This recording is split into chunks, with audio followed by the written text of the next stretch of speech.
Oh, yeah, I feel very honored to be here and be included. Oh, beautiful, beautiful. Thank you, Lisa. And we're so delighted to have you as a content advisor on this committee because of your familiarity with Jan's work and with the voice of the divine feminine.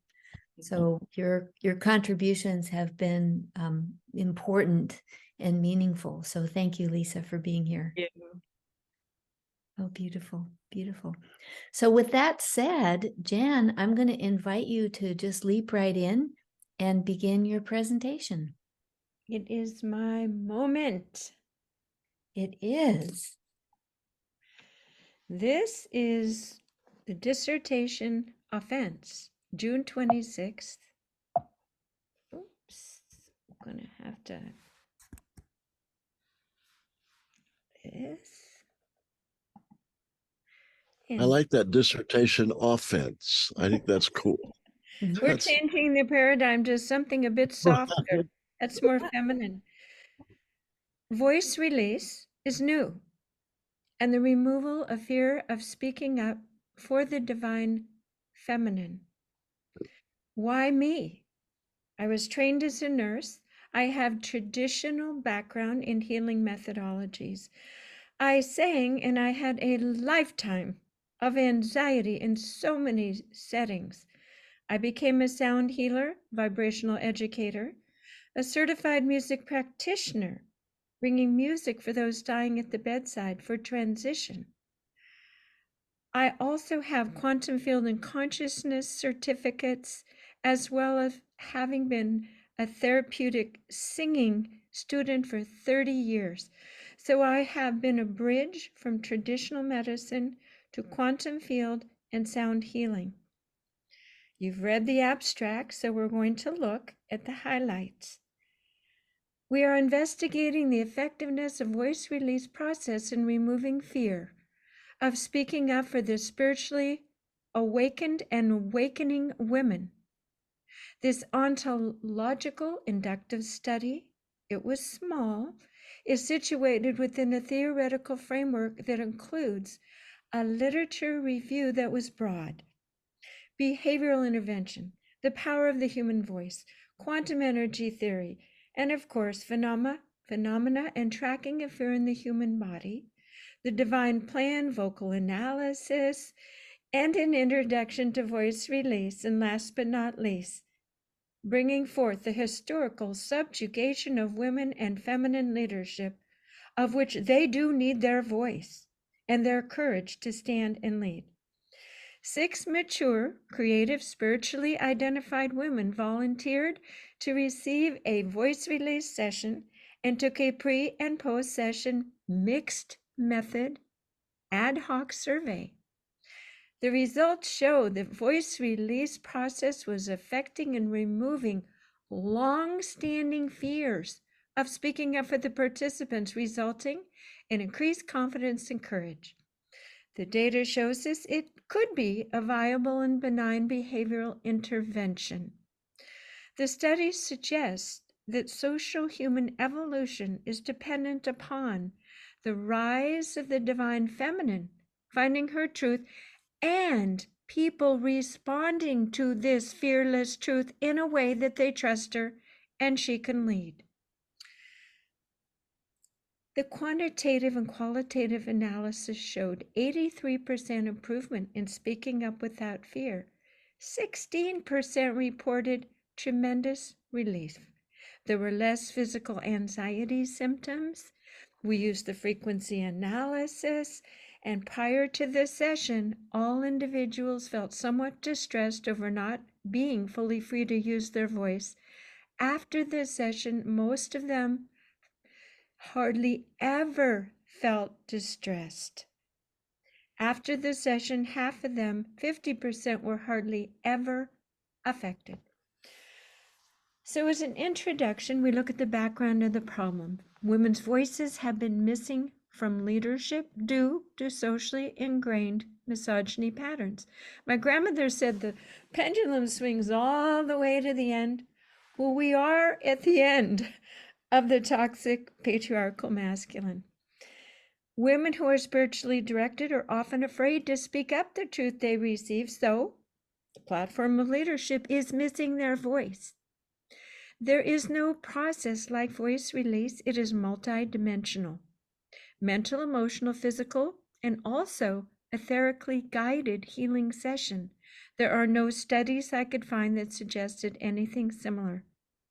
The quantum biofield of healing is not fully respected or recognized as part of reputable science, and this study hopes to be a bridger for that gap. The statement of the problem: women are not socially conditioned. Women are socially conditioned, but they are superior leaders. They feel anxious stepping up and becoming leaders. Their traditional role was to support others and not be leaders. Traditional therapy has mixed effectiveness. The bold visionary leaderships that is required for new paradigm initiatives depends on the spiritually awakening women who are receiving, and I must say this is not gender specific, though I work mainly with women with the feminine essences, but these divine feminine beings are receiving new ideas, directions, and inspirations, and they want to share them.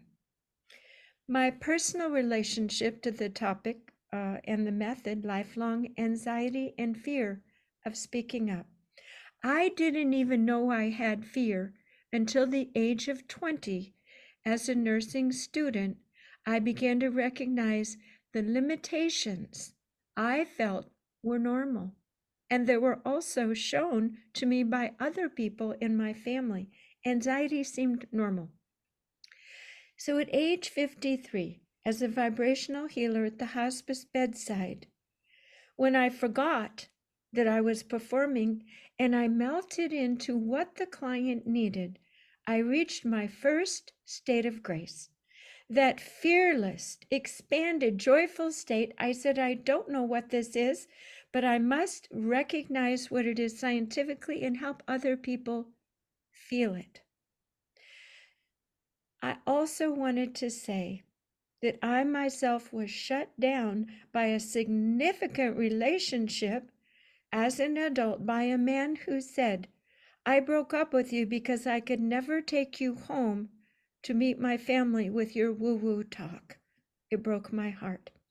So I found that communing with spirit and hearing important visions, my colleagues, all the women I work with in the artistic community, are expressing the desire to speak up. So I developed voice release to bridge the science and spirit. But actually, an archangel gave me the actual process. We'll talk about that later.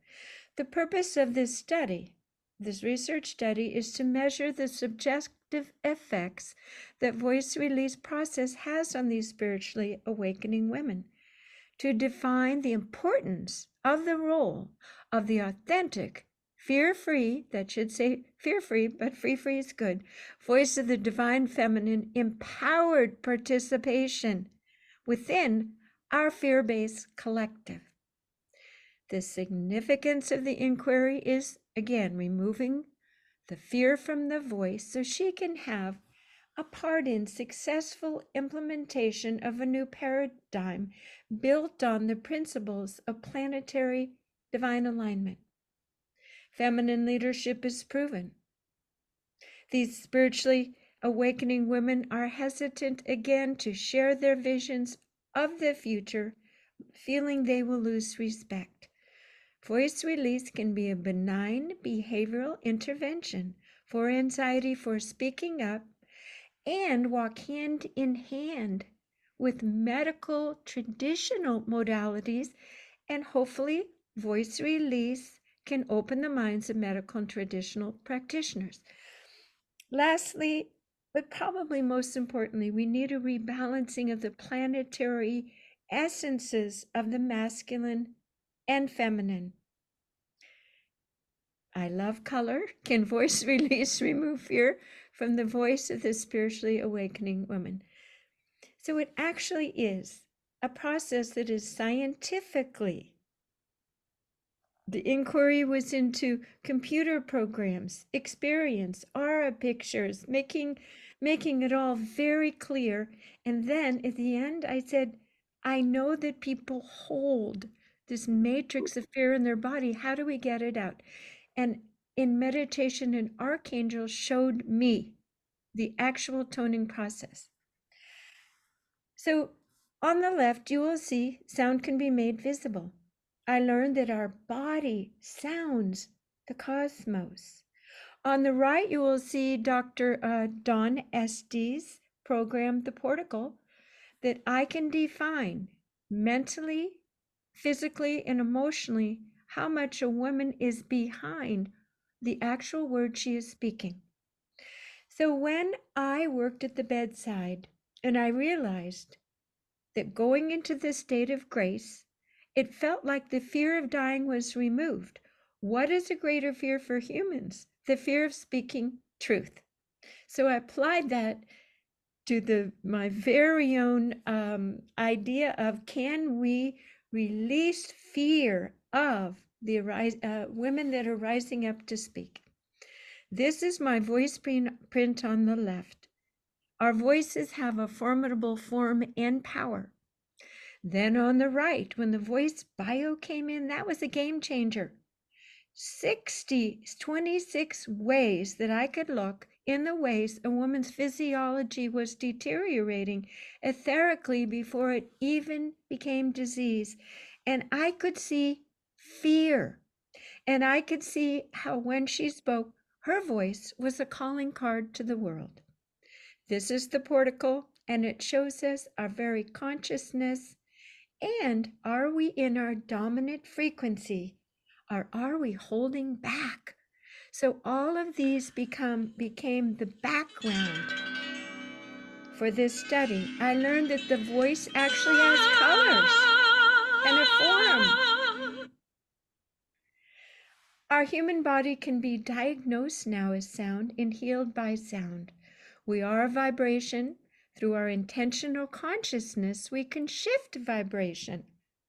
So all of this came into voice release. And here you can see facing a person, feeling their issue, awakening the trauma memory body as they bring that memory up, matching that tone of that pain, that initial anguish, and phase shifting it, then releasing the trauma trigger with their own words and will. I ask and intend to release the anguish, and then sounding more, and then bringing in a new, more positive vibrational state. So the research questions were very clear. Can we restore the voice of the divine feminine through voice release? Can we balance out the masculine energetic forces? Is it possible to remove fear? What will the consequences of removing fear from the voices of the spiritually awakening women be for themselves, their community, and the world? The theoretical framework, of course, dealt with fear arising when we feel unsafe, speaking up, long-standing conscious and unconscious fear traditionally being treated with medicine. But voice release gets to the root of the cause, bypassing expensive therapy and medicines. So quantum field theory enabled us to look at a form of a picture of fear as a vibrational construct. The study of history of women's fear and alleviation of these processes and their failing bring the question, can voice release possibly be an integral part of the solution moving forward? The literature review again was broad, an overview of fear biologically, socially, measuring it, an overview of the power of our human voice. That's my favorite part. Reviewing traditional and the new energy forms of speaking anxiety treatments. There are many vocal programs out there. Presentation of vocal analysis systems, alternative healing realms, introduction of voice release, and historical and future considerations of the role of the feminine in society and its role in the divine plan. This slide was just a representational information bit that I found that shows women are blue. They lead by inspiration, participation, people development. Men lead by control and corrective action, individualist decision making. The methodology, I formed an inductive and ontological study. The target population was 6 spiritually awakened women. They were recruited through email, social media, and identified as creatives and speakers. We did all the confidentiality and privacy as outlined. This became a longitudinal study in form. 2 ad hoc mixed method surveys were created for pre and post voice release session. The sessions were 1 hour long, 4 were on Zoom, and 2 were in person in a group setting. This was an inductive research approach due to the small sample size and innovative topic. Limitations and delimitations, of course, there's possible differences in the facilitator's approach. Time and environmental conditions for each session. On Zoom, there's audio variability. The group sessions, there can be an influence of being observed and quantum entanglement, the energy of different people. Now, this last one is an important point. I decided to make no distinction of spiritually intuitive derived communication versus non-spiritually inspired communication, because we are assuming that all communications of a spiritually directed woman are a mix of factors and intentions, and it wasn't the purpose of this study for that delineation. The timeline was spring to 2021. It brings us up to now, spring 23. Data collection, mixed method, ad hoc surveys were emailed to subjects and emailed back. Consent forms, standard privacy, confidentially, and a description of voice release. The surveys were filled out pre and post sessions, giving them time to have an opportunity to see what the changes were. We put that at 2 weeks. Subjects were given a number for confidentiality to prevent identification, of course. This gives you an idea of the 2 different, the pre and post. They were different, of course, to evaluate different items. And in Appendix D, you will find the truncated form given to our statistical analysis person. This was a behavioral intervention study. Ontological, because it is an overall inquiry into the social experience within a set of variables, specific content. It was pragmatic. It was because of investigator involvement, and my own interpretive work was involved. Now, the qualitative data, this is very important in a behavioral study related to fear. Their own comments and statistical data gleaned from that is more important, significant for behavioral studies than actual quantitative or measurements of fear through galvanic responses or EEG. Because it is the person's perception of fear. Remember, I didn't even know I was in fear up till age 20. So the perception of fear is what we're going with.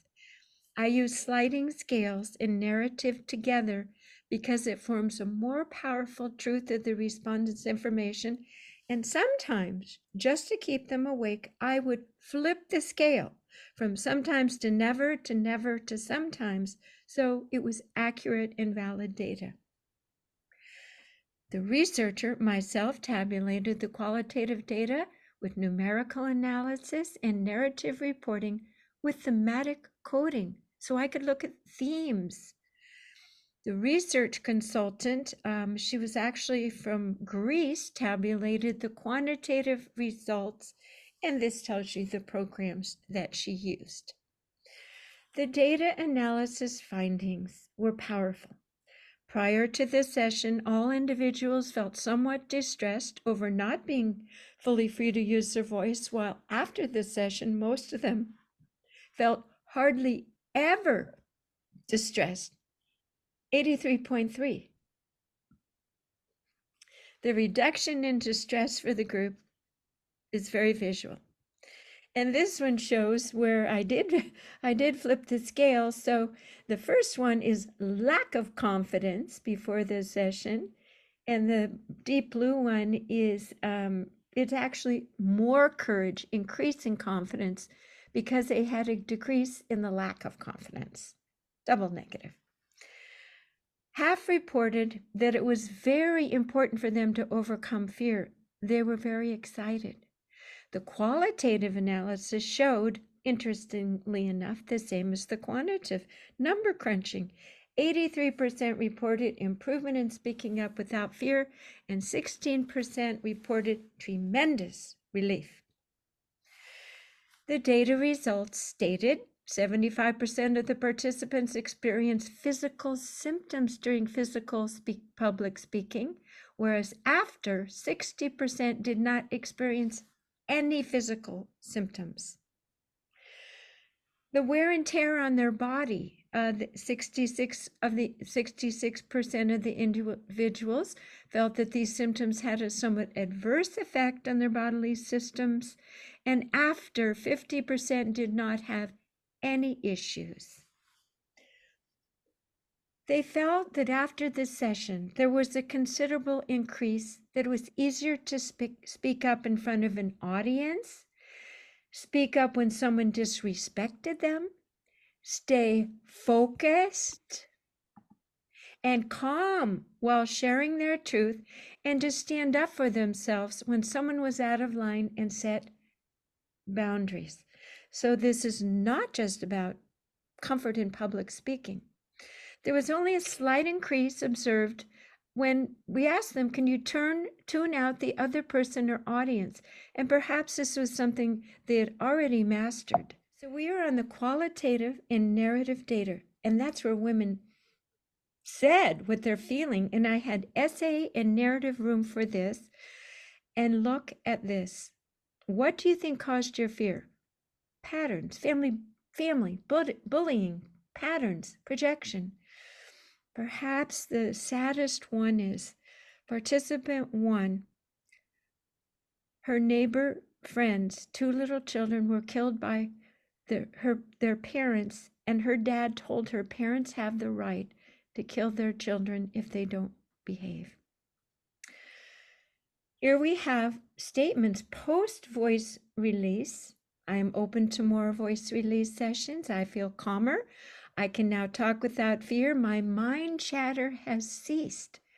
I am now listening to my gut and heart, which tells me perhaps we got to the root of the matter, the original vibrational matrix, which usually is in the gut and heart.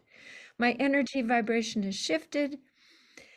The second one from the last, my ability to forgive my abuser, finally came post voice release.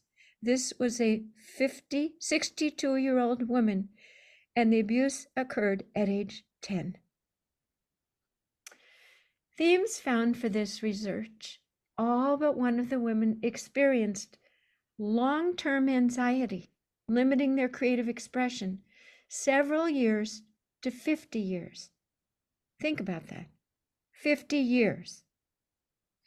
Familiar patterns were cited predominantly as a source of stress. Now, this is interesting. Those expressing a greater desire for releasing fear had higher rates of distress reduction. Those that did not know of my work and had less expectation had lower rates of fear reduction. Interesting. The women stated they expected more public speaking, richer lives, more creative pursuits, less missed opportunity by releasing fear. all identified missed opportunity over their lifetime. I also would like to share the perception of fear is situational. These women do not express or did not report generalized anxiety disorders. And the situational and trigger was unique for each individual. And one is a very well-known public speaker who was only anxious in speaking to her family about her inheritance. So we come to our summary and conclusions. These women had longstanding fears of speaking, and none of the traditional processes over decades had given them release. Voice release is shown statistically to be effective in removing fear of speaking up. As the research participants in the data analysis showed, social human evolution is dependent upon the rise in leadership of fear-free divine feminine voices.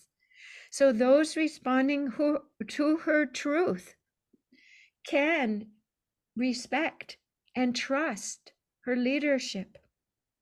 I conclude by saying voice release is a viable, inexpensive, multimodality alternative to remove fear. Recommendations include further study, research with larger populations, breaking it down to address specific issues. The conditions were not consistent.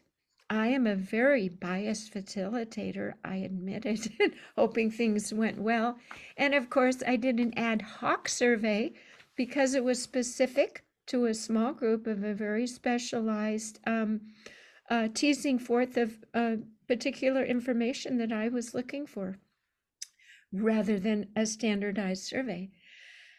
I recommend continuation of education for equality. The Me Too movement is a wonderful kickoff. Keep it coming. Prevention of childhood abuse.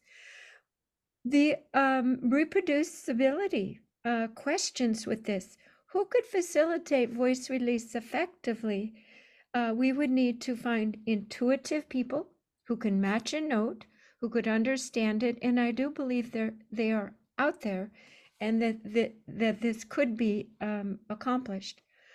I recommend initiating circles of empowering mentorships and support for the feminine, implementing these circles of power structures within business, politics, world affairs, and governance. The applications of voice release could be in education, presentations to all fields of society, potential creation of training programs with certification, finding people with the skills to be able to accomplish that, integrating it into alternative care settings. The researcher has created programs for hospitals with sound healing as a certified musical practitioner, so this could be instituted. It could be introduced to providers as a complementary benign behavioral intervention, which, by the way, having that category and distinction, we did not need to do an ethical board's review this time around. Creation of a book to educate women and the public about fear and about their voice and how their voice is their calling card to the world. Change your voice, change your experience. And of course, conference presentations, particularly conference presentations where research and science and traditional medical options are being discussed, so we can bridge again the quantum field and the healing field with voice release as a potential new modality. We come to the end of our conclusion, and we do this together. We are a village. Benaz, thank you for the excellent, loving, wonderful editing. I felt supported all the way through. Lisa Young, we've been in this together for a long time, our long conversations, our experiences, our reflections. I think James Wanless, I love you. I love your assured. I see your intelligence, your well-traveledness, you're a publisher of wonderful New Age modalities. And you'll get to meet the distinguished Don Estes in a moment. I call him the left brain brainiac who makes everything visible and understandable in the vibrational soup and grid of all that is. And when he developed the portico, it truly was the trampoline where I could go to the next level and make some sense of all of this information I'm bringing today. And of course, Kimberly Maroney, my mentor, thank you from the bottom of my heart for 2 years of our process and talking and coming to this completion today of this dissertation offense. I rest my case. Oh, beautiful, beautiful. Thank you, Jan. That was extraordinary. Oh, let's just take a breath because that was extraordinary. And this is Dana. He's the divine masculine right there. Hi, Dana. We have our balance of 3 men and 3 women. There you go. Yes, we do. And I'm doing this in Rick's Buddha room. Excellent, excellent. That's the power of the Buddha. Yeah. Interestingly enough. Yeah. Take care, guys. Nice to see you, Dana. You should see his little red plane that he flies all over Port Angeles with. He's got That's your little red wagon. Red plane. We do. We have a red airplane that we fly around in. It's true, with silver wings. Oh, wow. Yeah, yeah. So, wow, Jan, that was spectacular. So, and Don, welcome. We're so happy to have you here. Nice to be here. Thanks for letting me join on board and listen to this for her. Thank you, Don. Well, we're so honored to recognize your work with the Portico and everything that you've done. Well, thank you. It's how can I say, it's been a long time. I developed that maybe 20 years ago, and it's still just so far beyond the current thinking about biofeedback and things like that, that it never really took off like I had hoped that it would. And I got so busy doing other things that it's never really been properly brought to the world. But through people like Jan, it is starting to show up. You know, Don, when you, I'll tell you what it was. You really were like a trampoline for me because you did it at one of the sound conferences that I helped facilitate through Globe. And you put me on it and you said, Jan, you're only using 30% of your power.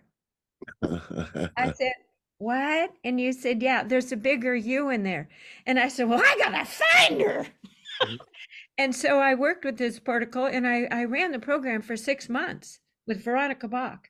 Wow. And we helped women vibrationally reconstruct their brain so that they believed what they said and they were in their dominant frequency and they became fully authentic in their voice through your work. Oh, that's so wonderful. Yeah, it makes sense to me because if you think about it, the voice is the mechanism that the universe gave us to say who we are and what we want. And your brain kind of shows how you're thinking about it, and your heart shows how you're feeling about it.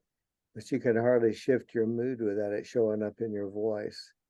And so it makes me believe that not only a person's ability to deal with fear and everything exists there, but their entire strength lives in their voice. And you know, it's interesting too, like in the Bible, it talks about how Michael speaks with the fork of his tongue, and which I've always found very interesting, that it wasn't a sword, it wasn't a weapon. It was like right out of his own mouth. Beautiful. Thank you. Thank you. So do we have questions for Jan or comments to make? I just think that as a guy, way cool. to be invited to this. I really appreciate that a lot, really a lot.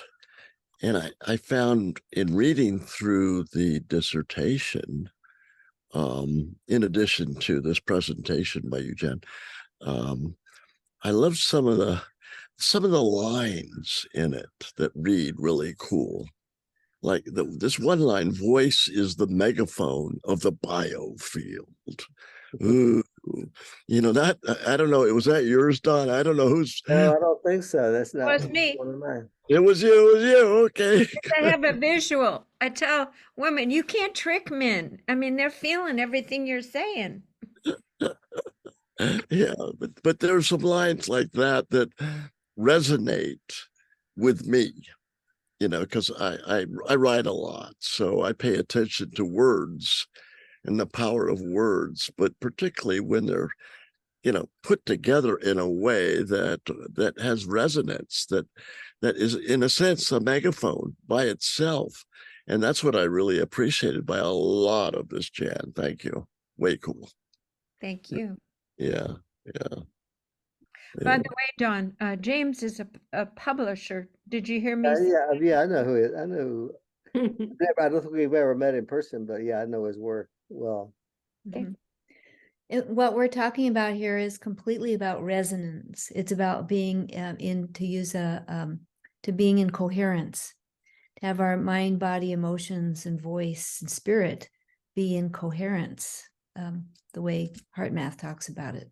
Yeah. Yeah. Yeah, it's that's the whole idea behind all of my technology is a theory that I put forth back in the late 80s called sensory resonance, which is a new expanded model of the autonomic nervous system, basically, that talks about how the only connection that consciousness has to reality is through the sensory mechanisms. And any study of consciousness has to really start there. And that led me to finding a part of the brain called the reticular activating system that controls our attention. And the drugs and the psychedelics and the meditation and all that either numb it out of the way or calm it out of the way. But with sensory resonance, by synchronizing the sensory mechanisms, you can get that part of the brain to voluntarily get out of the way. And a person can learn how to get to those states of mind instead of having to pop a pill or doing any of those other ways of achieving those kind of states. Just to learn how to synchronize your sensory mechanisms and get those all balanced and integrated is really the key. Yeah, I think we're realizing there's many doorways to go into that zone. By the way, my partner Rick, this is his room. He was very good friends with Doc, the creator of Heart Math, and he used to invite Rick up for 3 days with no one else and just have retreat and talk with Rick. Yeah, beautiful. Interesting. I didn't even know who Doc was. He just said, "I'm going to spend 3 days with Doc." I love the work of Heart Math.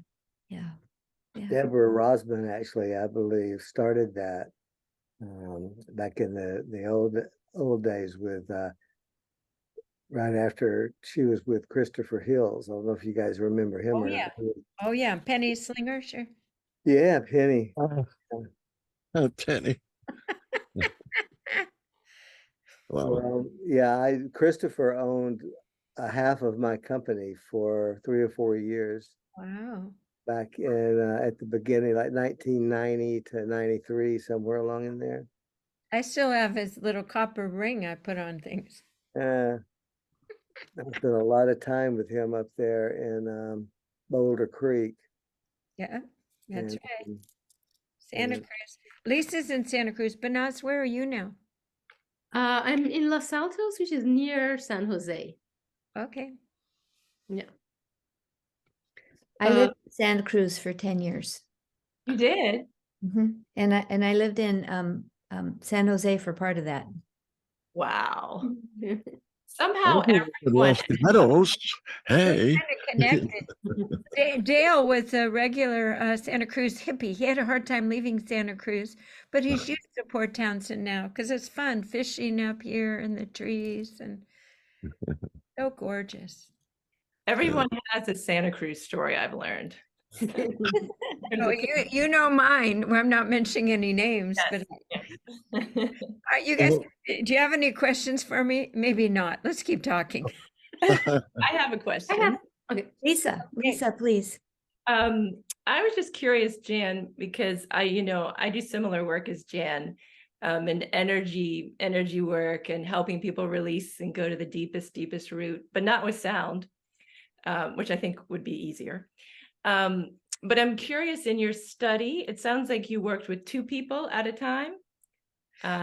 What Is that right? on the Zoom it was one at a time, one Zoom, but I had a women's circle here on the property, so it was just one woman doing voice release with at a time.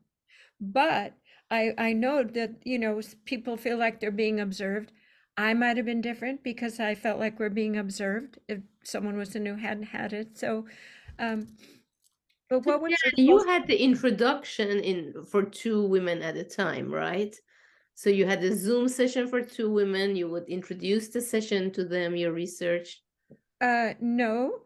I sent them a consent form which fully described voice release, and I sent the emails out where they like to do it. Once everything was set, I did one person at a time on voice release, one person at a time. But there were 2 people who were in the group who I did them one at a time. One had never experienced voice release and one had experienced it before. So. And Jan, do you find, like, it's just curious because I know there's sometimes the group energy can be helpful because you release the whole collective root, and I think for women in this issue, there's so much collective root that goes back way past, probably all of them, it's past lives too.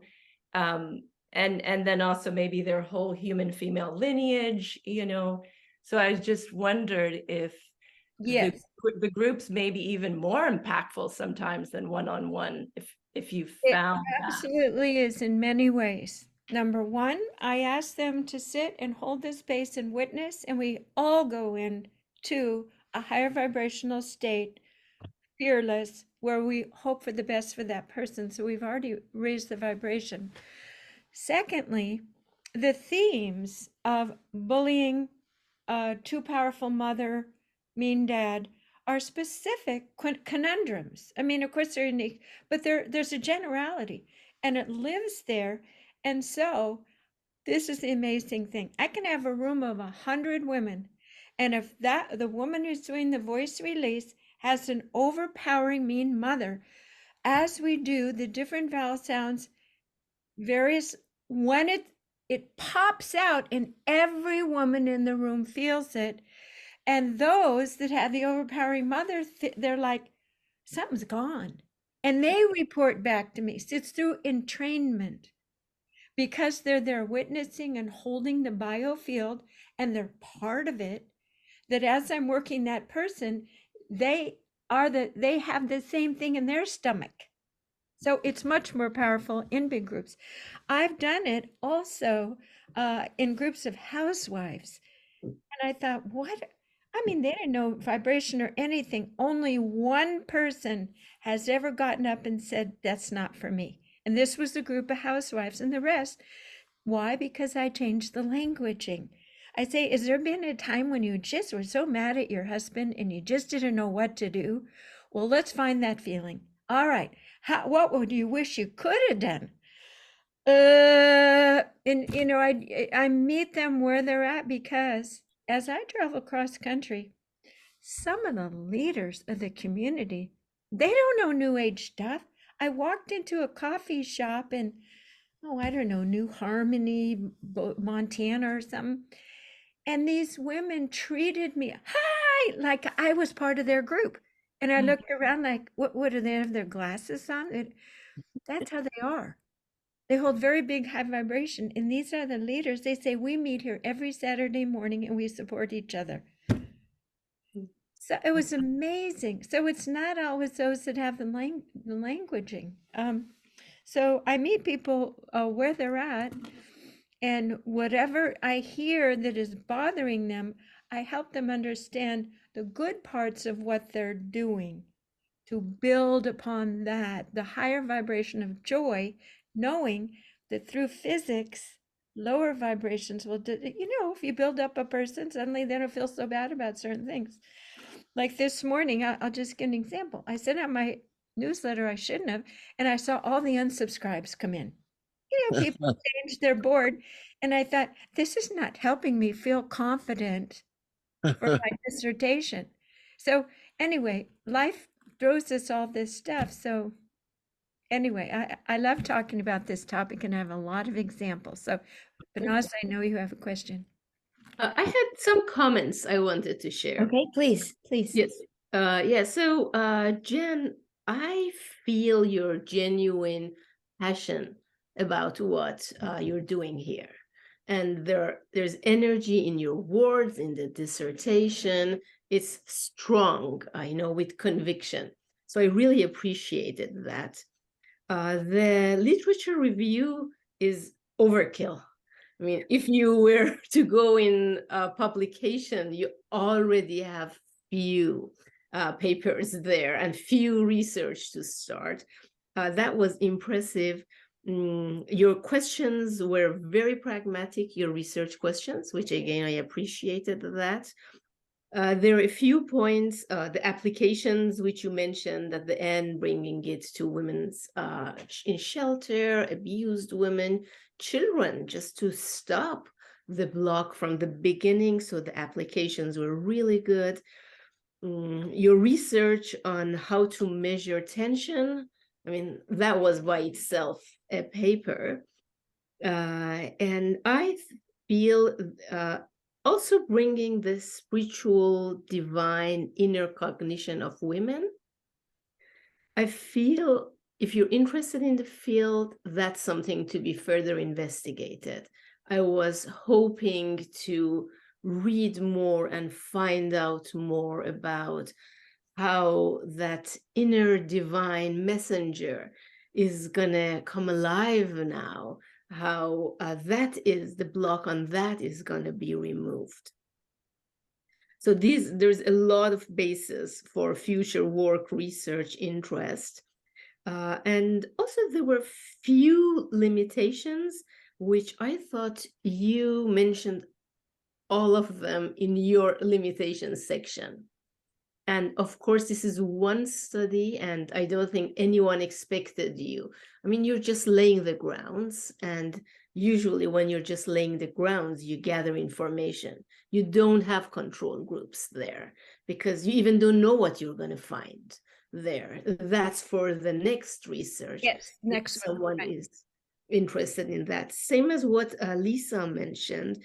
I would have really liked to see groups there. Especially because you work with groups and you've mentioned groups. Another strength was mentioning women's programming. So let's say we wake up, no men beyond this point. I'm going to watch that this week, which you mentioned in your dissertation. There are no men in this world. Would women speak up or not? How strong has the programming blocked that? I think that is something which was excellent that you mentioned. We know the cause now, but we can't put all the blame out there. We have to change us from inside. Let me turn that off, sorry. And if I may suggest, have your dissertation, I mean, yourself or an editor, read one more time from page 1 to the end, and things would probably be jumping around, shifting around. So just catch all those which might have shifted around. Excellent, excellent. I really enjoyed reading it, and I enjoyed listening to you presenting it. Oh, beautiful. Vanessa. Thank you. Beautiful comments. And yes, on that topic, my editor is on a few-day vacation, but the page numbers and putting all the chart with the title on of it, and just everything will be perfect within a few days. Mhm. Yeah, you are following the APA standards. Yes. So it's just a matter of one last time pulling everything together. Yes. She'll help me do that. Great. Yeah, because several of us have been giving input, and you have to scramble around and catch all those pieces and work them in. So it's happening. Yeah, beautiful. Thank you, Banaz. Thank you for your deep care in how you've read through the dissertation and listened today, and your fabulous commentary and suggestions. Thank you. Yeah. I felt like you were doing it with me. Yeah, I was with you. Yes. You were. Thank you. I felt you too. I loved it that you included me in some of the comments. So thank you. Thank you. So any other comments or questions before Jan, before we go to our assessment? Jan, do you already train people in voice release, or are you thinking you might want to move into that area? I'm thinking it's a potential for me to meditate on and see. But Mhm. as I wrote this, I realized, well, if I die, there it goes. Hmm. A lot of people like that I do it, ask me to do it, but I certainly could put it out there. I'll tell you my bigger goal. 10 years ago, I was meditating and I said, Spirit, what's next? And the voice said, Sahar. I said, you mean Sarah? No, Sahar. So this entrepreneurial woman came in from Palestine, amazing woman, and she was told to watch for me. And now she's making lots of connections in Jordan and Palestine. And I knew that I was preparing myself to go work with Middle East women with their voices, which is a very important part of the feminine of that part of the earth. So I do have a book with the publisher. It's Sarah's Voice. And I'm thinking that, I can put that out there because it talks about everything, but I could fold the results into that now. So it would be even more powerful. Beautiful, beautiful. Jan, I was interested if you had ever used the portico on groups of people instead of just one person at a time. No, I hadn't thought about that. Should try It's that. a very good idea. Really try that sometimes. It's really, really powerful. Well, I've got my 6-year-old grandson here. And by the way, his name is Kali, which is the voice of the divine feminine speaking out. So you can imagine his mother is a badass, well-spoken, hold nothing back feminist. She's been with me for a week. So I've gotten a lot of talk every time I go into any sort of, white person entitlement, let me tell you. So I am going to try the portico tonight with them for fun. Great. Because I know they're both dominant frequency. You could actually even see on the quotients there, you can see the outward radiation of the group, and whether as a group Boy. if they're getting enough energy over 100, then that would show that they could basically go out as a group and make huge change. My daughter and I sang together classically and spiritually for about 10 or 12 years. And we did a women's group and we did sound healing on women in our circle the other day. And I remembered how when my daughter and I hit those notes, it really. So thank you for that. That's two hints. On my tour, the first day I went to New York, my daughter asked these young entrepreneurial guys with the trance dance, can my 69-year-old mom and I open your event with sound healing? They asked her, and she said, can I bring my mom? So my daughter and I on the top of a Manhattan building with my sound things, and I'm saying, we ask and intend to set a sacred space for New York. So we are doing it. That was just a month ago. All right, I'll let you talk because I love to talk, and I'm going to head out now, right? So Jan, I'm just going to put you in a breakout room. So you're Okay. I'm just going to put you in a breakout room, and I'll bring you back in when we're ready. It won't be too long. Okay, good. Okay. Okay. So once again, I want to thank you for being here, and we need to do an assessment on Jan's presentation and the dissertation. We have our rubric to follow that makes it very easy. So I'm just going to go through the different items in the rubric and we can talk about them.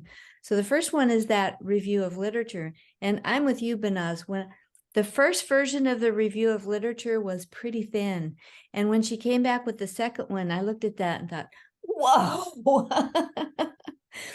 And so she can work very quickly. So I'm with you. I think that her review of literature was, she did a really short presentation on it in here, but in the dissertation, it is deep and rich and incredible. So let's score that for her presentation review of literature. Do we feel like she did an exceptional job, a proficient job? How do we feel was her presentation? Yes. For me. Mhm. I'll give it 3. 3, Six. yeah, Yes. exceptional, yeah, okay.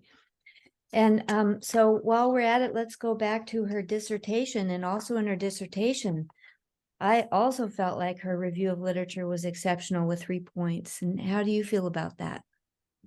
I agree. Yeah, it was deep and rich. So then her theoretical framework, do you feel that she gave a good description of her theoretical framework in her description today in her presentation? And by the way, that was on slide 22. So I printed out the slides so I could make sure and find all of the important parts. So slide 22 was the theoretical framework. And she got all the key points to it in there. From my perspective as her mentor. So how did that feel for you, her theoretical framework? Like that. I don't have a vote on any here, right? I should just. You can say. So as an example, her theoretical framework was talking about how fear arises when we feel unsafe, and how do we measure that? So that was one of the aspects. Another one is longstanding fear in behavioral interventions and psychiatric approaches that just don't get to the root cause. And then the quantum field allows us to picture the vibrational construct of fear, that's done, the particle. And then so the history, again, it was focused on the history of women's fear and alleviating fear through the voice release process. So that was the theoretical framework. Is she allowed to put images in there as well as text?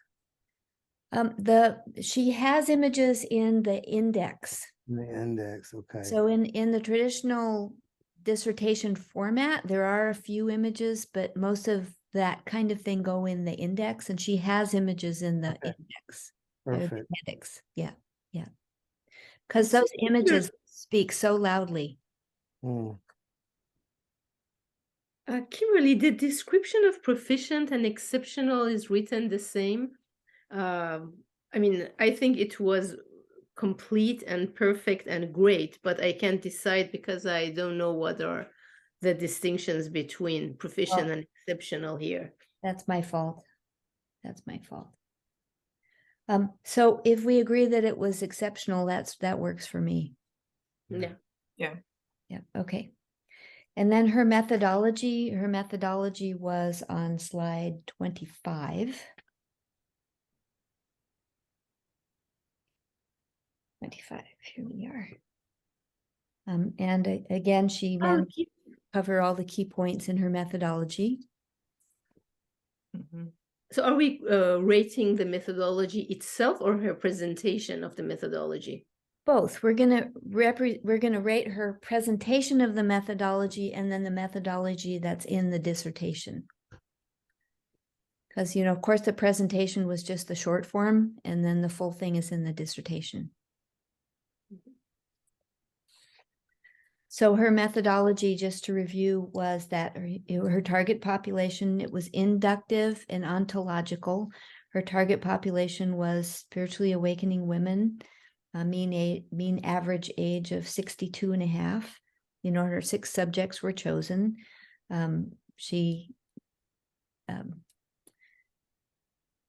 She took the course on ethical treatment of human study subjects, and she protected the data as she is supposed to, so that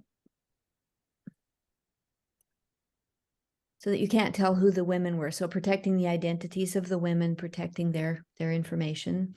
Was longitudinal because it was over 2+ weeks, the study time with the women. So they had the initial session and the questionnaire, then they waited 2 weeks and did the second questionnaire. That makes it longitudinal instead of a single focus point. It was mixed methodology. There were the 2 ad hoc surveys that she created herself, one for pre and one for post. She did the 1-hour voice release session on all of them, 4 on Zoom and 2 in person. And it was inductive research approach with a small group and innovative topic. So I feel like she fairly well described her methodology in the talk today, and it's backed up in the dissertation. How did you feel about that? Good with that. Okay. I agree. Okay, beautiful, beautiful. And then the data collection process, that was through the 2 surveys and the questions. I feel like she did a good job describing how she collected her data and how she preserved it and saved it. Yes. And my question just is, I wondered if there was enough data with just 6 people and 1 session, but maybe that doesn't factor in here in terms of how it was described. In the dissertation world, we are regulated by, there are federal regulations that very closely control what we're allowed to do. And because of the nature of her study, she wasn't allowed to do a larger group at this point. Oh, Wow. So there are some real federal limitations that we were dealing with here. So we had to run it as specifically aligned with those guidelines as we could. She wanted to have more people, but we're not allowed in this kind of study. Is it because it's so new? Like there's not much date and there's not much No, already research out newness has nothing to do with it. It's just the nature of it. If we had more people, she would have had to go through a more formal review process regarding the federal regulations. And that would have cost about $6,000 and slowed her down by about 6 months. Okay. And so we decided, I don't think so. That would have allowed her to try to seek publication in peer-reviewed journals.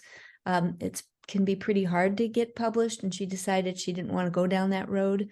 So we just decided together to keep it really simple, to follow the federal regulations for this particular exemption in small group with the way she did the study. So Okay. Makes and sense. that's why she repeated several times a benign intervention. It's Mhm. under the federal regulation exemption regarding benign intervention with consenting adults. So that's why you heard that several times, benign intervention with consenting adults. Got it. That was actually very important. Fascinating. Yeah, yeah. And then the data analysis, the woman she hired in Greece did an incredible job. I saw both the raw data and I saw the report that came back. And the statistician from Greece did an exceptional job of correlating and validating the results. She ran it through, if you read the dissertation, she ran it through a number of different perspectives that are part of the statistical world. And I was satisfied with the analysis. So the statistician did the quantitative analysis and Jan did the qualitative analysis from the interviews and the comments. And my God, when I was reading those comments, I half the time I was crying because of the huge difference between coming from your parent telling you it's okay for adults, it's okay for parents to kill their children when they don't behave. And there was another one that came from a war area, to feeling free now to speak up. That was so powerful. And so for me, those results certainly validate the need for future study with this and expansion of this work. And I can tell you, she did a session on me about a year ago when we were starting on this, because I wanted to feel it and know what it was. So I went to her office in Port Townsend and we did a session. And I didn't notice any big ahas, but I have noticed that quietly over time, I'm not afraid to speak up anymore in ways that I used to be. I used to have trouble with authority figures and I don't anymore. And I was part of that, I was trying to attribute to the fact that I'm a postmenopausal woman, because that has actually made a big difference. But I actually, when I thought about it, and I thought, well, where did this come from? You know, a lot of times we disconnect results from what was the original benefiting moment. And I can see that experience with the portico and with Jan and the voice release has made a huge difference for me. So I'm not in the study, but I'm a believer. I think that's so interesting, Kimberly, because you know, in the years of doing energy work with clients and getting feedback and them wanting to see feedback like right away, often it is over time and it can be subtle for a while, and then sometimes it's months down the road. So I was thinking about this as I read the dissertation, how it's challenging, I think, to put it into scientific study and data and results. That's And the short amount of time. longitudinal part. Yeah, that's the longitudinal part. We discussed doing a single case study, serial study, where you're only allowed to do 3 people. And in that study goes over a 6-month period. And again, we didn't quite want to do that because it's much more engaged. There's 6 different sessions with the client instead of 1. And then after the last session, you have to wait 3 months to come back and do your final assessment. Mm-hmm. And as we were talking about it, we felt like the 2 weeks, there was enough data in the 2 weeks to say, wow, this is valuable. We don't want to hold it up for a 6-week study or 6-month study using this other protocol. So that's why we decided it would be okay to go with ad hoc. Again, it meets with the federal regulation. Yeah. That's really what it's all about here. You know, dissertations, federal regulations. Yep. Wow. So interesting. Yeah. Wow. And so how do we feel about her communication skills, her presentation? Do we feel she excelled? I'll give it 3. Yeah. Oh, beautiful. Beautiful. So then coming back to the dissertation, we've pretty much talked about this, but just to review, her chapter 1, the introduction, do we feel like she did a clear job of defining the scope of the project in her chapter 1? Yeah. Okay. And her methodology, do we feel like her methodology was clear and exceptional? And Yeah. I was surprised that her methodology went from the early versions I read to the most recent one was just like this quantum leap. It was just beautiful. I was very pleased. Her results, do we feel like her results were clear and concise? Mm-hmm. Okay. Yeah. Her writing quality? I would give it 2. Okay. Okay. And her discussion and summary at the end? It's great, 3. Okay.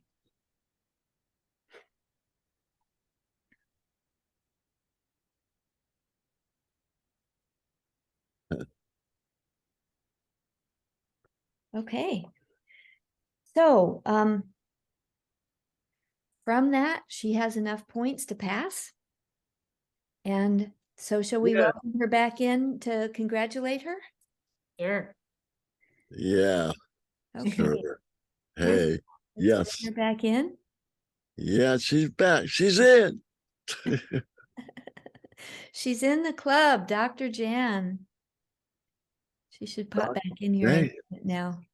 yo, doctor. Doctor. Congratulations, Dr. Jan. Woo! Oh, yeah. Aw. You did it. You did it. Dr. Jorgensen. Wow.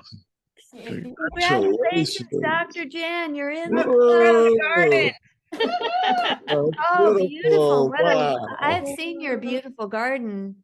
Yeah, Aw. and the dandelions look great too, don't Oh, they? they do. The Ah, foxglove. Oh, Thank you. beautiful. Daisies, beautiful. what a day. What Awesome. congratulations. God. Awesome. Thank you. Yeah. Congratulations, Jan. Thank Yeah. you. That Thank was you. a lot of work. Yes. Can't even Yes. imagine how much work that took and effort and passion to stay with that. Right. Well, you know why I did it? So that people would interview me more and I could get a book published, and that more beings would say, "Oh my God, my voice really counts," or yeah. Yeah. Yeah, So very. So she wrote her book. What was it? Sarah's voice? It's Sarah's voice, the rise of the divine feminine, like that. I mean, Yeah. it's all in place and formed, but it's not fully written out. But I can write it in my sleep. Yeah. But the template, what we've been pitching to publishers, and everything. But now I want to add this to it. Yes. Yes. I think it would just be even more powerful. And Yeah. anyway, Oh, I'm well, happy. Jan, I also just want to say that I think it's powerful, because regardless of who reads this or not, I think that just what you put into such a formalized, and I don't know if you can get more formalized than this PhD, right, about energy work, and with a research and a study to bring more validity to what I think is going to be the future of medicine Yes. down the road, and everything else will be alternative. So I feel like once again you're just on that leading edge, pioneering for humanity and men and women, really, what's possible, and just helping to awaken us all. So thank you. I mean, I think You that are we all welcome. thank you for this. It's the work we're doing together. And just when I kind of hinted, I'm almost a PhD candidate, the Foundation for Mind Body Research had me do a live stream last week for an hour and a half across the United States. And within 2 days, I had 5 clients who want voice release. And I said, could you do it after June 26th, please? So really talking about it, because I'm so excited about it. And the PhD it just is that little nod of a hat where ions could now. I've done ions work before as a group, but it makes a difference. And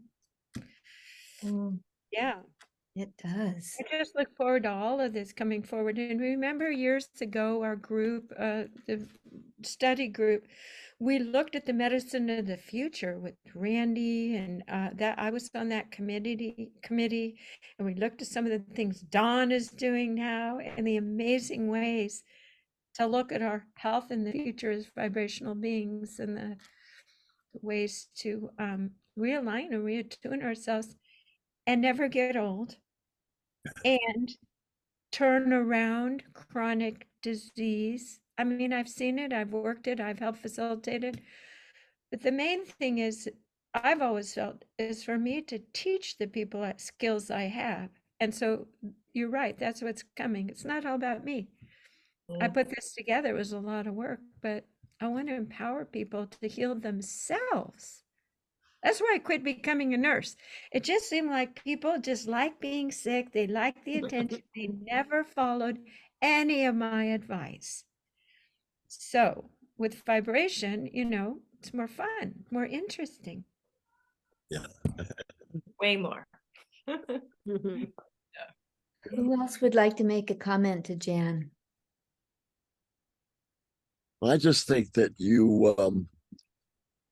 having been doing that PhD stuff myself for 6 years way back, and it was a pain for sure, and it took forever and I couldn't stand it. And I have a hard time reading dissertations for dissertation purpose of, of playing the game.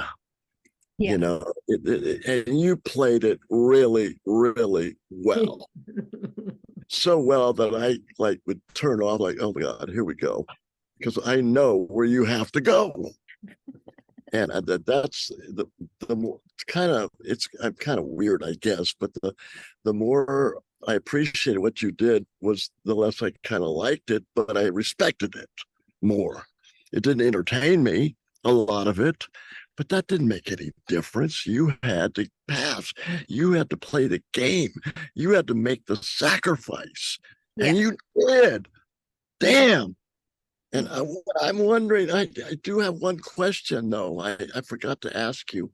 Wasn't there a guy in this group? And what happened to him? Wasn't there a man in this? Yes, yes. Originally, a gentleman had stepped forward to be interested in it, but he had some chronic health issues and he didn't show up for our appointment. So when we went to reschedule, he said, well, I don't even remember I had an appointment with you, and I'm in the middle of moving. And so he kind of moved off the radar. But I do voice release. I do voice release with men, and I'll tell you what's really good is if a couple. That's what I would like to know about. Yeah. Oh yeah, Wow. I do with men, but it's harder for me because my voice is higher, so I can match the octave, but it's not as Right. effective as So at that point, it's not so much voice release, but it's them regurgitating and me focusing and moving it and helping it come out. Yeah. But Yeah. I've done vibrational work with couples when they don't get along. Ooh. Get married. I'm not kidding. When are we going to see the TV? When are we going to see the production of this on YouTube or wherever? That would be so, oh yeah, I love making videos, right, Don? Is it happening though, right? Make a video on that. That'd be But fun. it's happening. Oh, I just so you know, I have like 300 YouTubes, and about 10 of them are on voice release, describing it, doing it for over a 10-year period. So, but a real fun movie of doing it with couples and women and groups. There's so much confidentiality. I protect women from someone watching them regurgitate their toxic masculine, history. Yeah. I, in general, don't really film or like to do that, but if the film committee, that would be big. That would really bring it out. A professional film company coming in and doing that would be pretty spectacular. Yeah. Think about that. On my list. I think Kali wants to say hi, Jan. Yeah. Hey, come on out, Collie. There he is. Hello. Good to see you again. Okay, I have a little story. I recently went to the Capitol building in Washington, D.C., and I made an intention that I would meet senators or somehow have an impact. Cory Booker's there with his staff, and I went like that. He broke away from his group and came over and said, do you have a phone? Because I want to do a selfie with you. And I'm like, oh, are you kidding? He takes my phone and takes a picture, and I said, oh, I'm going to give this to my grandson, Kali. And he said, what's his name? He grabs my phone and says, hi, Kali, I just want to tell you, your grandma rocks. Are you kidding? Senator Cory Booker, he ran for president. Randy Fox. Intention really works. Cool. Beautiful. Beautiful. Any other comments for Jan? Jan, I congratulate you, and I second both Lisa and James in what they mentioned. And I think bringing spiritual work to very tangible research level, the tedious process of writing and publication, it's just a big task. I congratulate you for doing it. Yeah. Thank you. And I'll tell you what Kimberly would say from the beginning, use your own voice. And I said, in an academic paper, she'd say, Jan, the world needs your voice. And so my favorite parts in it are my voice. And I thought, oh, I'm going to get kicked out of this PhD world for writing this. But no, kick me out. Wow. The biggest, as I've talked to people who have had failed or aborted PhD attempts or difficult master's work, the most common complaint is they smashed my voice out of it. They smashed me out of it. Yeah. Trying to make it be so fit so into their little Right. into their little paradigm. They smash any kind of personality out of it, so that it has all that common. What? Yeah. Yeah. So we like to go for your voice. What'd you Highlight say? you. That's the gateway. Yeah. Kimberly, Yes. is this unusual, like a dissertation like Jan did, focusing on something that's really energetic at your university, or is this more commonplace there? This is what we do. This is our sweet spot. Gateway is a university for the study of higher consciousness. So consciousness and human potential, conscious leadership, conscious entrepreneurship, transpersonal education, transpersonal psychology, spiritual psychology, energy psychology. This is our sweet spot. Oh, that's exciting. Yeah. So we're bringing what used to be the fringe onto the main stage. Yeah. With credibility. With credibility. Right. Credibility. Credibility. Because once again, our dissertations follow the traditional format. So anyone who opens them will see all of the traditional things. They'll feel comfort. They'll recognize it. They'll see, exactly how it's supposed to go. However, in the content, we'll be talking about women's rights and spirituality and divine visitations and intuitive guidance and inner knowing and spirit. We don't smash that out. Kimberly, did you already talk to them about the next steps about the signing of the paper? Oh, no, I haven't done that. Thank you. So the next step is that in traditional format, we put the committee signature page into Jan's printed published dissertation. Again, we do the traditional blue cloth buckram with the gold label on it. Inside, it's cotton paper printed on one side, double space. It's hideous, but that's how it goes. Left over from the old days of typing onto paper every single page. And so in that, there is a signature page for the committee. And these days we could do an electronic signature like we did for your committee, but it's really lovely in the finished bound dissertation to have a real ink signature page. And what I most love about that is when you touch the paper, here we are back to energy, psychology, energy world, our consciousness world. When you touch the paper and you sign it with real ink, you are imprinting your energy into that page that will then be bound into Jan's dissertation and adding that energy blessing and signature to it.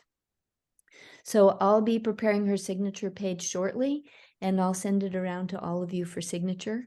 And we're doing it the old-fashioned snail mail way, because that's the only thing you can do with paper, with actual paper. So I'll be generating it and signing here. We'll do probably 4 or 5 copies. I'll mail it to, I'll make a list of everybody's physical addresses, snail mail addresses, and I'll mail it to the next one on the list for signature. You sign, you mail it to the next one on the list, and so on until it comes back to Jan, all signed and ready to go into the publication. So do you have a problem with that? Are you all in a place where you can get an envelope? And oh, good, beautiful. James. So I'll get that going probably tomorrow at the latest this afternoon, maybe. We'll see.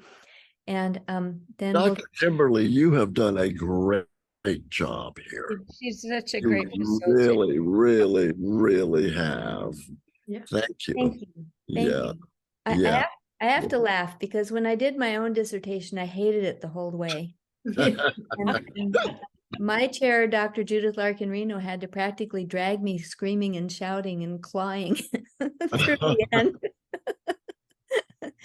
But she did, and I was so grateful for her for giving me that service. And that's what allowed me to become her successor and president of Gateway University.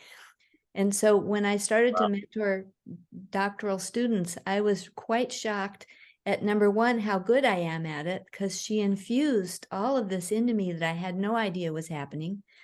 And number two, how much I enjoy watching our doctoral candidates like Jan blossom into something new in themselves. Yeah. Most of our candidates have been leaders in their field for a long time, and they don't believe they're going to have any big transformation. You know, and I'll tell them, you're going to have a big transformation. They say, nah, I'm over it. And invariably at the end, it's like Jan was telling me yesterday, what were you telling me? Yeah. So much is transformed for me in this process. And it is about recovering the power of our presence and our voice in the world, bringing forth the unique message that we have to share. You go, girl. Thank you. Dr. Young. You could be next. Forward. Right. So again, I want to thank you all for being here with us today. I'll get that signature page out. Please email me your physical addresses for snail mail, and I'll get it all set up to be sent around. Okay. Well, I can't thank you enough, everyone. This has been I was a little nervous, but I was happier than nervous. The happiness, the higher vibration dominated the lower once again. So I'm so appreciative and so happy. Thank you. Yeah. Oh, beautiful. Thank you. Thank you. Great day. Well done. Well done. Dr. Jan. You're now Dr. Jan. You. Not my family. I'm still Boombai. Oh, my grandson. And a hug to you, Jen. Thank you. Oh, I could use that. I could definitely use the hug. Yeah. My Yeah. eyes are so tired. Yeah. Thanks, everybody. Right. Take a long break, Jan. Yeah. Yeah. We're having a big party Get a whole week till on July graduation. 2nd. We're having a party. Yeah. If anybody's in the neighborhood, The hood. I wish. July 2nd at 2 p.m. Speeches, everything. Also be Oh, on Zoom. okay. I'll send you an invitation to Zoom. And if you'd like to say a few words, we would love to have you. So please let me know again in that email with your physical address if you'd like to say a few words for Jan and her graduation. Our graduations are personal. They're small and personal. In Jan's case, she's the only one. Often we have 2 or 3 people graduating, like our next one. I think we're going to have 2 or 3 people ready to go. They're very close. So And we wear robes. Everybody we do the wears whole like regalia. robes. Yeah. So if you still have Dun, regalia, dun, dun, wear dun. it. Yeah. So it's kind of fun. Yeah. It's in Oh, person fun. though, Jan. Yours is in person, but you're gonna have Zoom too. Is that what you're Yes. Yeah. Yes. Yes. So Kimberly and other representatives will come. Eva, right? We have 2 I'll board be on members from Gateway Zoom, University. so my other brothers and sisters, and there's a lot of women in my community who want to speak for me. Yeah. This is big for them. Some of them are in this study. I have a Palestinian woman, African American, Native American woman. Reveal to us here who is in your study. We don't want to know. Na, Oh. na, I na, already said that though. I said that in the report, but right. Yeah. na, na, na. Beautiful, beautiful. They can reveal if they want. Oh, thank you all. This has And been a have fun with good that. time. Really, Thank really you. good. Yeah, Thank really. All right. Thank you, really. James, Banaz, Lisa, Don, and Jan. Beautiful, beautiful. Thank you so much. Bye-bye. Thank you. We love you. Mm. We Love love you too. Thank we you. love-